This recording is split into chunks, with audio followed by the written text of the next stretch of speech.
Hi everyone, this is Ryan from Foxtecc. In this video, I'm going to show you how to sync a video you've taken on your iPhone to your MacBook. Let's jump right into it. The first and easiest way to sync your videos is through iCloud. To use this, both your iPhone and MacBook need to be signed into the same iCloud account, and iCloud photos must be enabled on both devices. When this is set up correctly, your videos will sync automatically, no cable needed.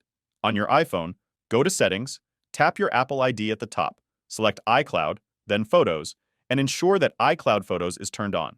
This will make sure all your photos and videos are uploaded to iCloud and accessible on other devices. Now, head over to your MacBook, open System Preferences, click on your Apple ID, and select iCloud. Make sure Photos is checked so everything syncs properly. If for some reason you don't want to use iCloud or prefer the old-fashioned way, you can always connect your iPhone directly to your MacBook using a USB cable.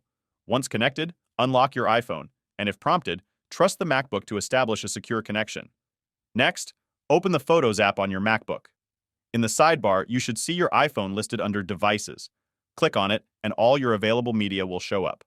Now, select the video or videos you want to sync.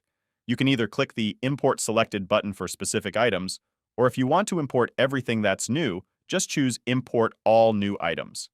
Once the import is complete, you'll find the video in your Photos library on the MacBook, ready to go.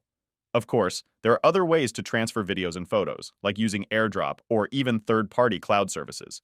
But whether you're using iCloud or a direct USB connection, these methods are simple and effective for syncing between your iPhone and MacBook. Thanks for watching. If you found this video helpful, be sure to like and subscribe for more tutorials just like this. See you later.